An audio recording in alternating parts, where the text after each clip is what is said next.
हमारी भाषा को मातृभाषा कहते हैं।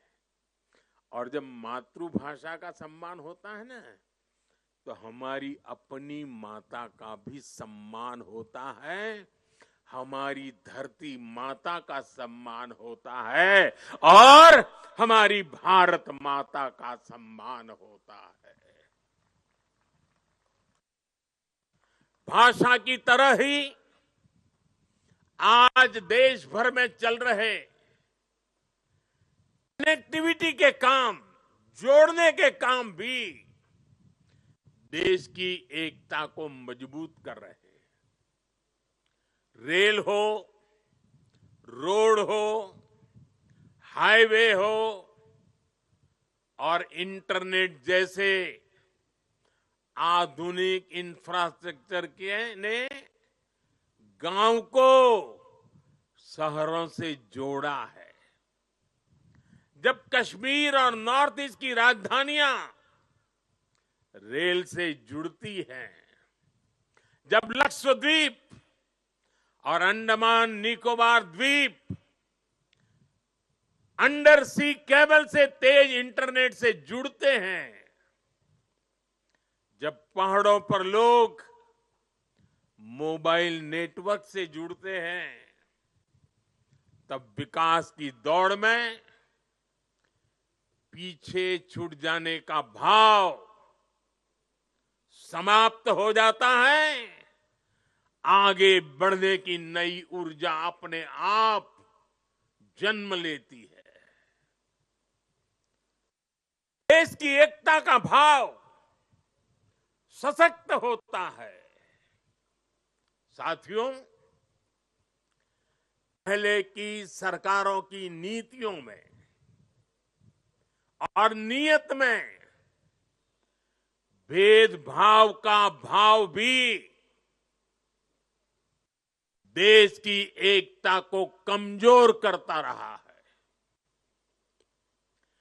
बीते 10 वर्षों में देश में सुशासन के नए मॉडल ने भेदभाव की हर गुंजाइश समाप्त की है। हमने सबका साथ, सबके विकास का रास्ता चुना है। आज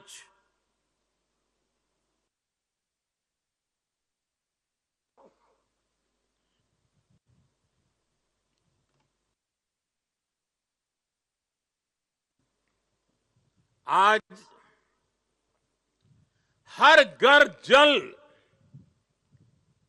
इस योजना से बिना भेदभाव जल पहुंचाने का प्रयास हो रहा है।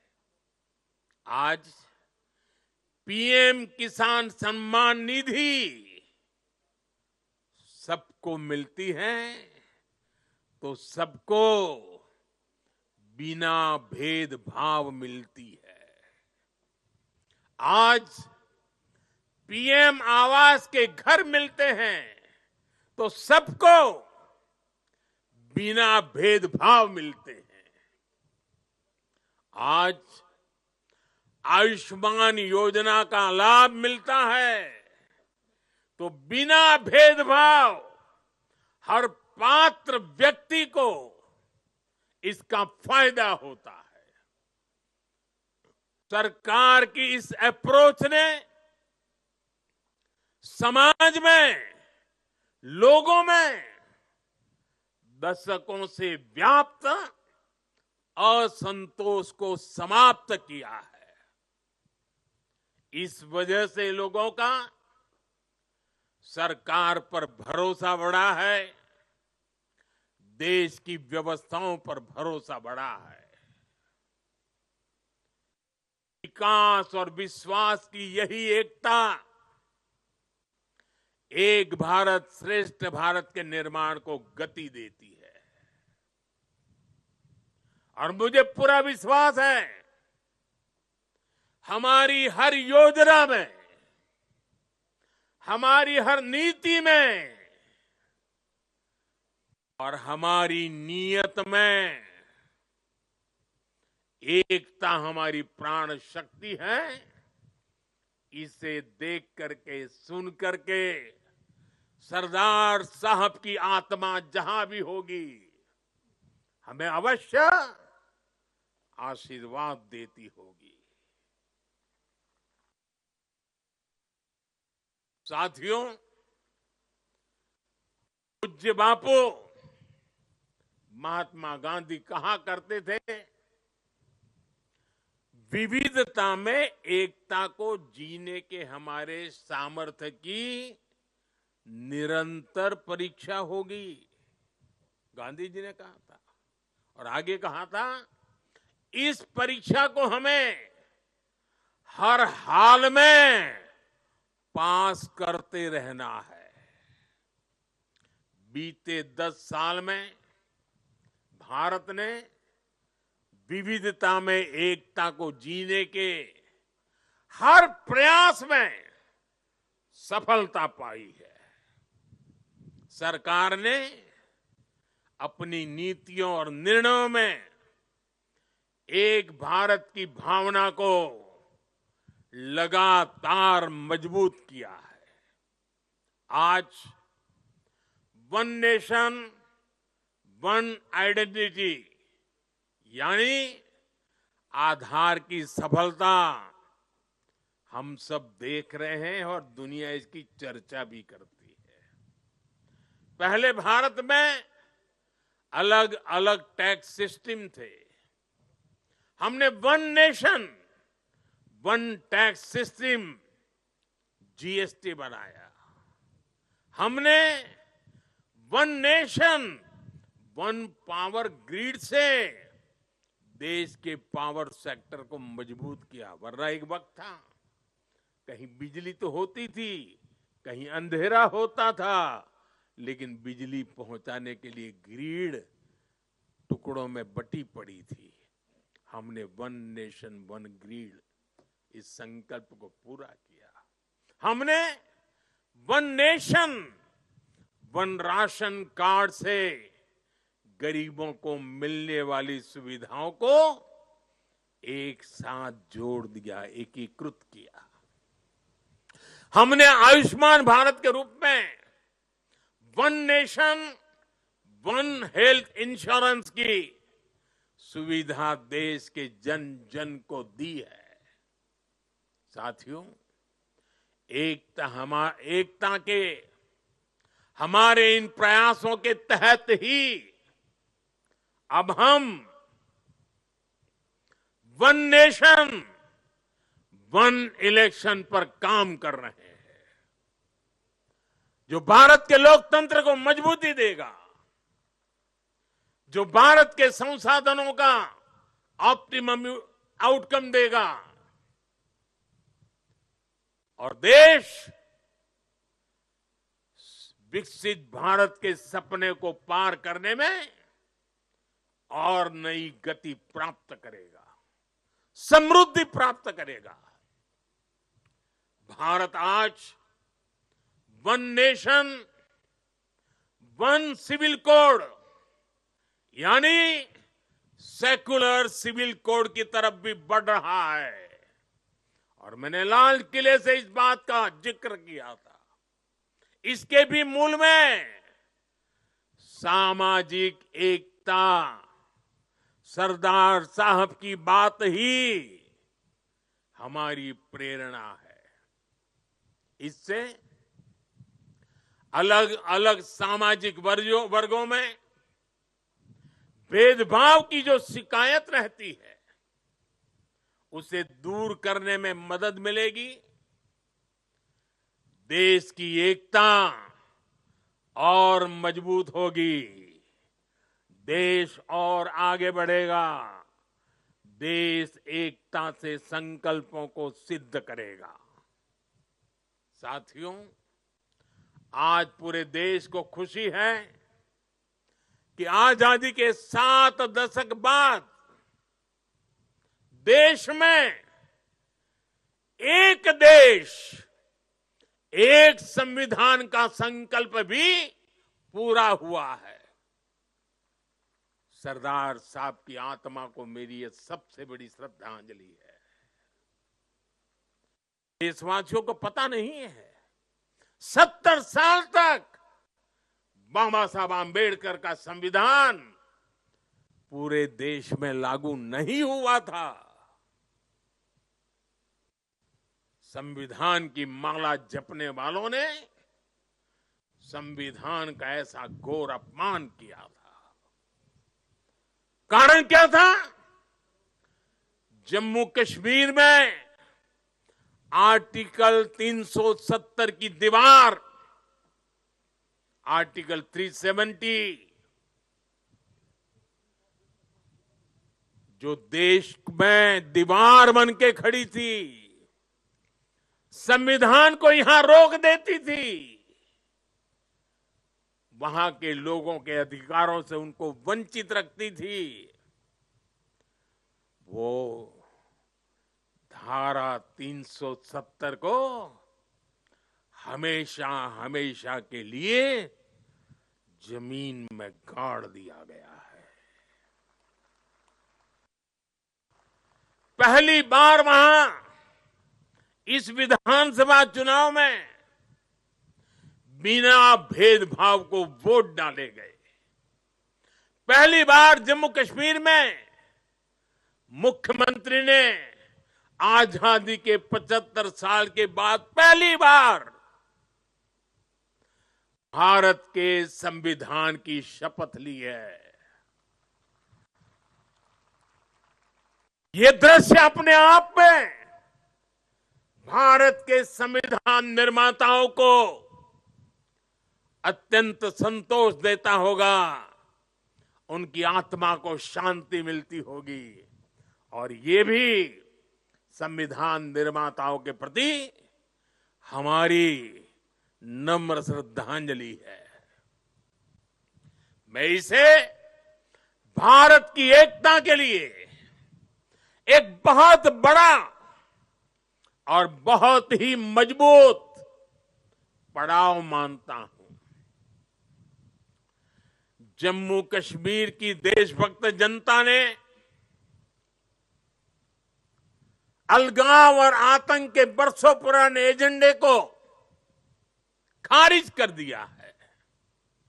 उन्होंने भारत के संविधान को, भारत के लोकतंत्र को विजयी बनाया है।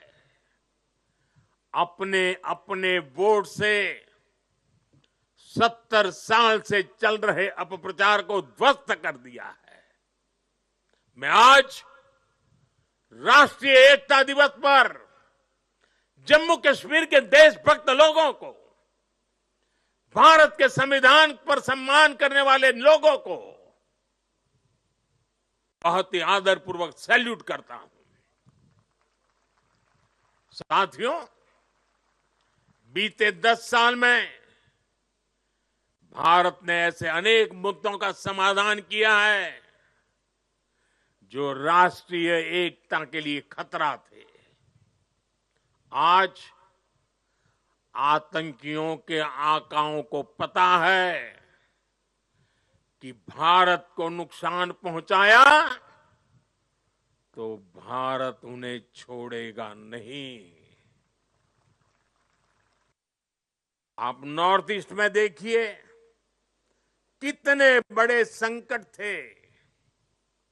हमने संवाद से, विकास और विश्वास से अलगाव की आग को शांत किया।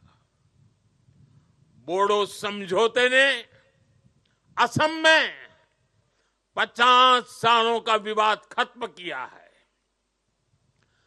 ब्रू रियांग एग्रीमेंट, इसके कारण हजारों विस्थापित लोग अनेक दशकों के बाद अपने घर लौटे हैं। National liberation front of Tripura से हुए समझौते ने लंबे समय से चल रही अशांति खत्म की है। असम और मेघालय के बीच के सीमा विवाद को काफी हद तक हम सुलझा चुके हैं। साथियों, जब 21वीं सदी का इतिहास लिखा जाएगा तो उसमें एक स्वर्णिम अध्याय होगा कि कैसे भारत ने दूसरे और तीसरे दशक में नक्सलवाद जैसी भयानक बीमारी को जड़ से उखाड़ दिखाया, उखाड़ करके फेंका। आप याद करिए वो समय जब नेपाल के पशुपति से भारत के तिरुपति तक रेल कॉरिडोर बन चुका था। जिस जनजातीय समाज ने भगवान बिरसा मुंडा जैसे देशभक्त दिए, जिन्होंने हमारे सीमित संसाधनों के बावजूद भी देश के हर कोने में मेरे आदिवासी भाई बहनों ने आजादी के लिए अंग्रेजों से मुकाबला किया, ऐसे जनजातीय समाज में सोची समझी साजिश के तहत नक्सलवाद के बीज बो गए, नक्सलवाद की आग भड़काई गई। ये नक्सलवाद भारत की एकता और अखंडता के लिए बहुत बड़ी चुनौती बन गया था। मुझे संतोष है कि बीते 10 साल के अथक प्रयासों से आज नक्सलवाद भी भारत में अपनी अंतिम सांसें गिन रहा है।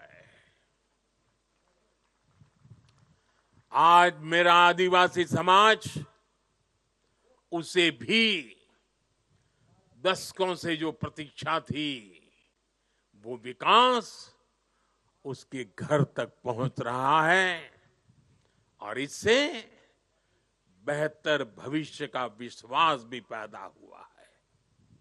साथियों, आज हमारे सामने एक ऐसा भारत है जिसके पास दृष्टि भी है, दिशा भी है। इतना ही नहीं, इसके साथ जो जरूरी है, दृष्टि हो, दिशा हो, लेकिन उसे जरूरत होती है दृढ़ता की। आज देश के पास दृष्टि है, दिशा है और दृढ़ता भी है। ऐसा भारत जो सशक्त भी है, ऐसा भारत जो समावेशी भी है, ऐसा भारत जो संवेदनशील भी है, ऐसा भारत जो सतर्क भी है, जो विनम्र भी है और विकसित होने की राह पर भी है। ऐसा भारत जो शक्ति और शांति दोनों का महत्व जानता है। दुनिया भर में मची भारी उथल पुथल के बीच सबसे तेज गति से विकास करना ये सामान्य बात नहीं है। जब अलग अलग हिस्सों में युद्ध हो रहे हो, तब युद्ध के बीच बुद्ध के संदेशों का संचार करना सामान्य नहीं है।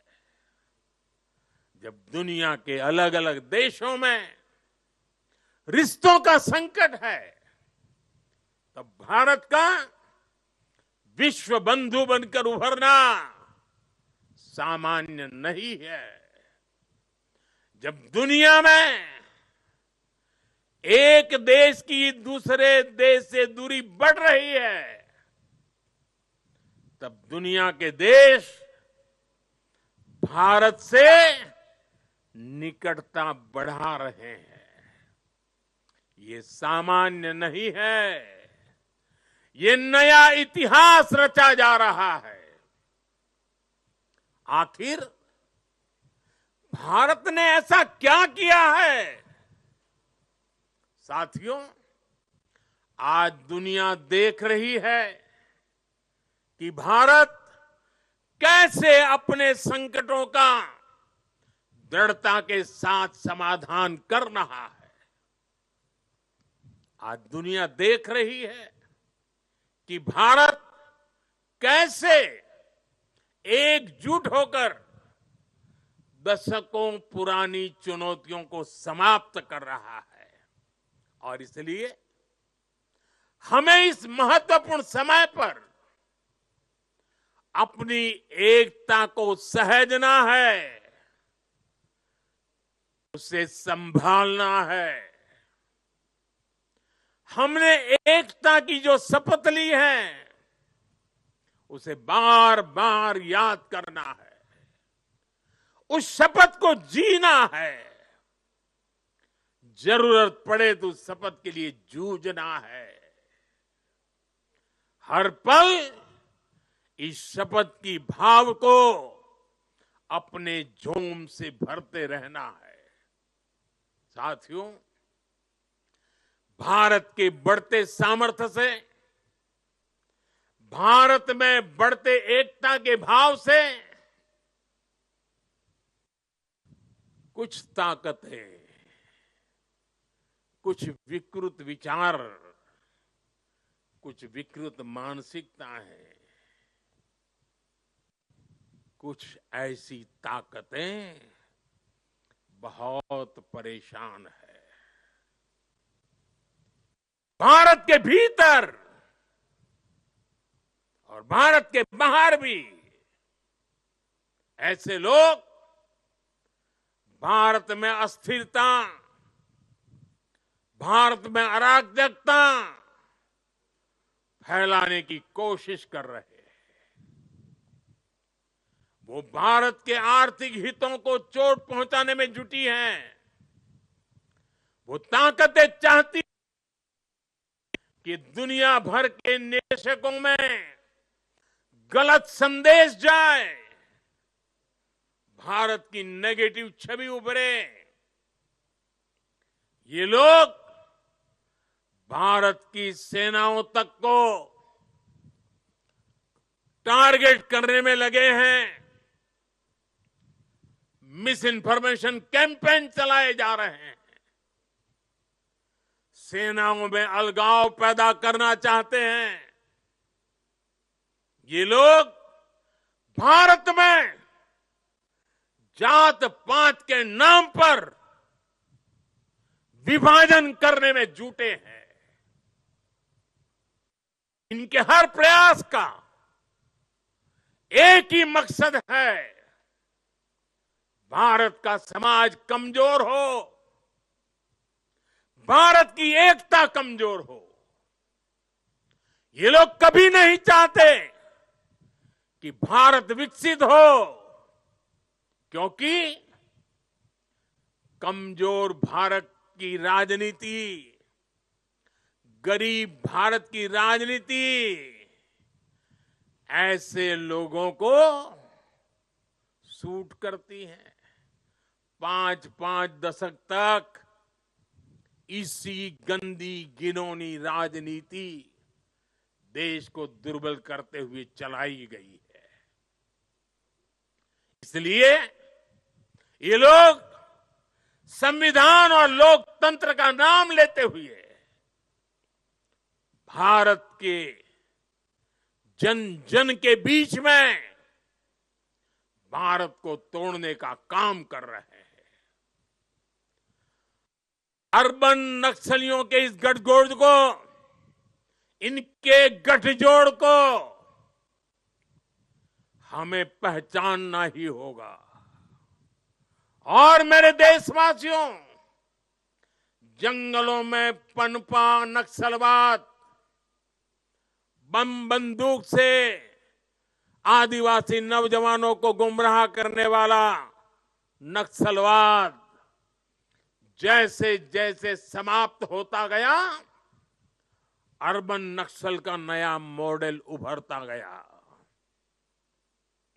हमें देश को तोड़ने के सपने देखने वाले, देश को बर्बाद करने की विचार को लेकर के चलने वाले,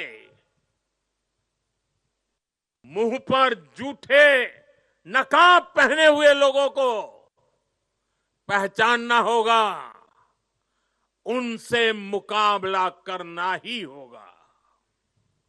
साथियों, आज हालत ये हो गई है कि आजकल एकता की बात करना तक गुनाह बना दिया गया है। एक समय था जब हम बड़े गर्व के साथ स्कूल, कॉलेज में, घर में, बाहर सहज रूप से एकता के गीत गाते थे। तो पुराने लोग हैं, उनको पता है हम क्या गीत गाते थे। हिंद देश के निवासी सभी जन एक है, हिंद देश के निवासी सभी जन एक है, रंग रूप वेश भाषा चाहे अनेक है। ये गीत गाए जाते थे। आज की तारीख में कोई ये गीत गाएगा तो उसको अर्बन नक्सलों की जमात गालियां देने का मौका पकड़े लेगी। और आज कोई अगर कह दें कि एक है तो सेफ है, तो ये लोग एक है तो सेफ है उसको भी गलत तरीके से परिभाषित करने में लगेंगे। जो लोग देश को तोड़ना चाहते हैं, जो लोग समाज को बांटना चाहते हैं, उन्हें देश की एकता अखर रही है। और इसलिए मेरे देशवासियों, हमें ऐसे लोगों से, ऐसी विचारों से, ऐसी प्रवृत्ति से, ऐसी वृत्ति से पहले से भी ज्यादा सावधान होने की जरूरत है। हमें सावधान रहना है। साथियों, हम सब सरदार साहब को, उनके विचारों को जीने वाले लोग हैं। सरदार साहब कहते थे, भारत का सबसे बड़ा लक्ष्य एकजुट और मजबूती से जुड़ी शक्ति बनने का होना चाहिए। हमें याद रखना है, हिंदुस्तान विविधता वाला देश है। हम विविधता को सेलिब्रेट करेंगे, तभी एकता मजबूत होगी। आने वाले 25 साल एकता के लिहाज से बहुत ही महत्वपूर्ण है। इसलिए एकता के इस मंत्र को हमें कभी भी कमजोर नहीं पड़ने देना है। हर झूठ का मुकाबला करना है, एकता के मंत्र को जीना है। और ये मंत्र, ये एकता, ये तेज आर्थिक विकास के लिए भी, विकसित भारत बनाने के लिए, समृद्ध भारत बनाने के लिए बहुत जरूरी है। ये एकता सामाजिक सद्भाव की जड़ी बूटी है। सामाजिक सद्भाव के लिए ये बहुत जरूरी है। अगर हम सच्चे सामाजिक न्याय को समर्पित है, सामाजिक न्याय हमारी प्राथमिकता है, तो एकता सबसे पहली पूर्व शर्त है। एकता बनाए रखना है। ये बेहतर सुविधाओं के निर्माण के लिए बिना एकता को गाड़ी चल नहीं सकती है। ये नौकरी के लिए, निवेश के लिए एकता जरूरी है। आइए हम एक होकर एक साथ आगे बढ़े। एक बार फिर आप सभी को राष्ट्रीय एकता दिवस पर मेरी ढेर सारी शुभकामनाएं। मैं कहूंगा सरदार साहब, आप सब बोलिए, अमर रहे, अमर रहे। सरदार साहब, सरदार पटेल, सरदार पटेल, सरदार पटेल। भारत माता की, भारत माता की, भारत माता की।